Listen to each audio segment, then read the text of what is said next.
So back to the spreadsheet, and now I want to look at some extreme tail risk numbers. And we're going to think of things that are very bad, right? Things that are in the left side of the distribution or in the left tail, so large losses. And so what I want to know is, how likely am I to have a large loss? So let's look at, say, negative 20%. And a negative 20% loss, I can see that there is a, well, let's figure this out. Negative 20% is the value I'm looking for. I expect 10%. I have a standard deviation of 20%, so a negative 20% loss is going to be 1.5 standard deviations to the left. And note that there is a 6% chance, 6.68% chance, almost a 7% chance of a loss 20% or greater. And let's say, well, what about, say, negative 25%? Now where am I if I want to go that far? Negative 25%. Now there's a 4% chance. I'm getting further and further into the left tail. And instead of, we're going to change things up now, instead of actually trying to enter in a return and figure out a percent, I actually want to go the other way. I actually want to enter in a probability and figure out what return will give me that probability.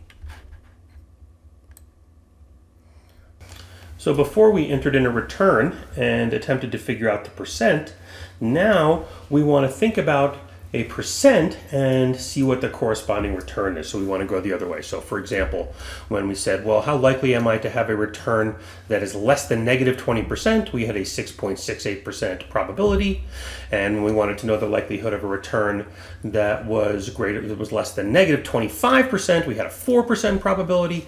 And so what I want to know now is, well, let's see if I can get that to draw this. And so I'm going to draw a normal distribution around this, and here is going to be my mean, which is 10%, and here I'm going to have 0%, and here I'm going to have negative 20, sorry, negative 10, negative 20, so here's 0, here's negative 10, here's negative 20%. And when I calculated the area to the left of 0, I did this before, I got 30.86%. Sorry, that was 5%.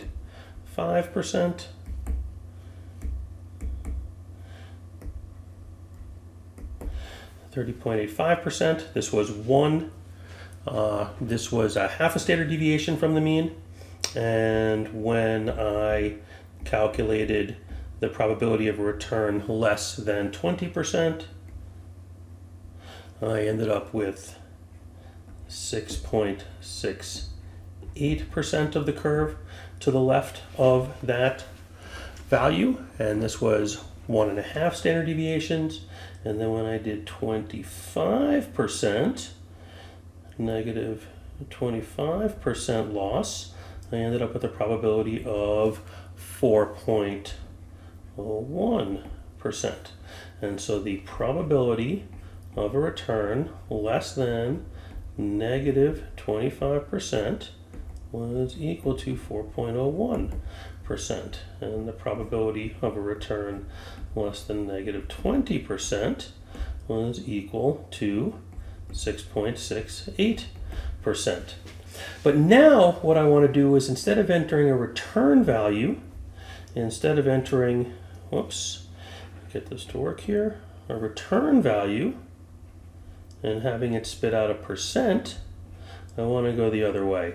I want to enter a percent and figure out how far I have to go from the mean. How many standard deviations do I have to go to cut the curve into 5% and 95%?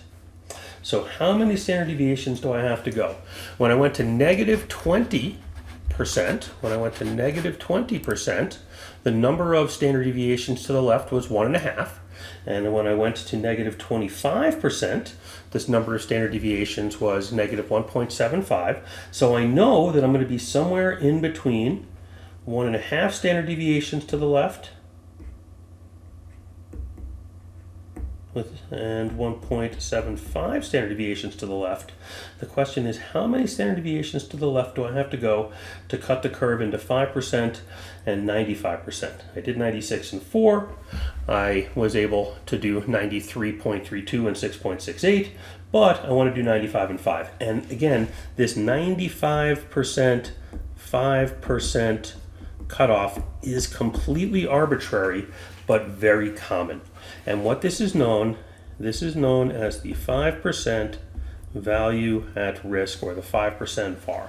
So what we need to do is figure out how many standard deviations to the left I need to go to cut the curve into 5% and 95% to figure out the loss, the size of the loss that is likely to happen no more than 5% of the time.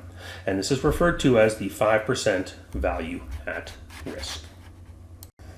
Now let's draw this one more time just to make sure you know what we're looking at here. So I have a distribution. The distribution is centered at 10%. And what I want to know is, what is the value when I go out some number of standard deviations? And remember, I'm going mu plus z sigma. Mu is 10%, sigma is 20%, and I'm plugging in different values of z.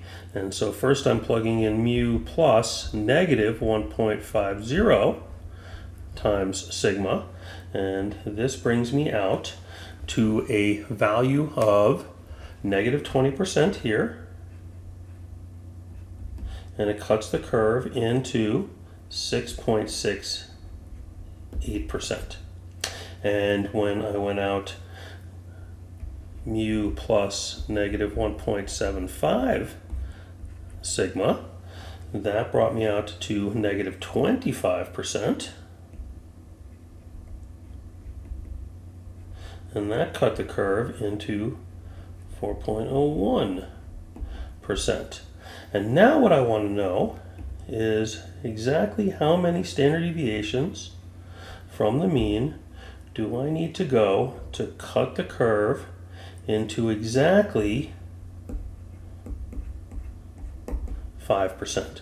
What value of what value of z, number of standard deviations, number of sigmas, will cut the curve into 5% and 25%, and what is the corresponding return? Because that is the return that is going to have that's going to be the 5% value at risk, or the 5% VaR. And the way I interpret that value is that there is a 5% chance of losing that much or more. There is a 95% chance of not losing that much. And so let's go back to the spreadsheet to figure out how many standard deviations I need to go. I know it's somewhere between negative 1.5 and negative 1.75. And so let's figure out that value. We're back at the spreadsheet. And before I entered in a z-score, and it gave me a probability when I used the norm s dist function. Well, now we're going to enter a probability, and we want the probability to be 5%. And we're going to compute the number of standard deviations to the left. Before we entered the standard deviations and we got a probability, now we're going to enter a probability and get the number of standard deviations. We're going to use the norm.s.inv function. Oops, holding down the shift key.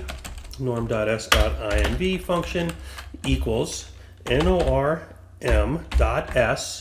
There it is. Okay, and I just need a probability, so that's going to be the value I'm going to enter.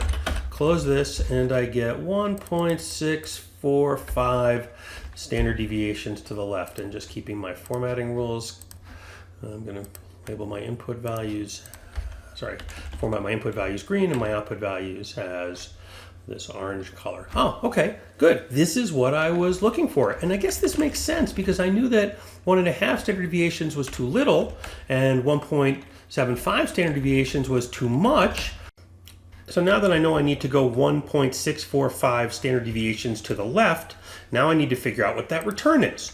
And essentially what I'm solving for is the x, and this is going to be the x, which is going to equal, well, let me think about this. It's going to equal the mean, which is going to be the mu. So it's going to equal mean, which is going to be mu, insert, close, plus z times sigma. And let's just pull the sigma. Close. All right, so let's figure out what this is going to equal. Well, let's see. There's the mean, mu, plus, and I'm going to add the negative, so that's going to end up subtracting, times the sigma, and I get negative 22.90%. Oh, that makes sense. I know that when I had an x of 20%, I had 6.68% of the curve to the left, and so there's a 6.68% chance of a loss less than 20, negative 20. And I know that when I was at 25%, I was too much. It was only a 4% chance. All right, and so this is the value that cuts the curve into 5% and 95%. And so this is equal to my 5% VaR, my 5% value at risk. And the way I interpret this number is that there is a 5% chance of losing more than 22.9, and there's a 95% chance of losing less than 22.90%.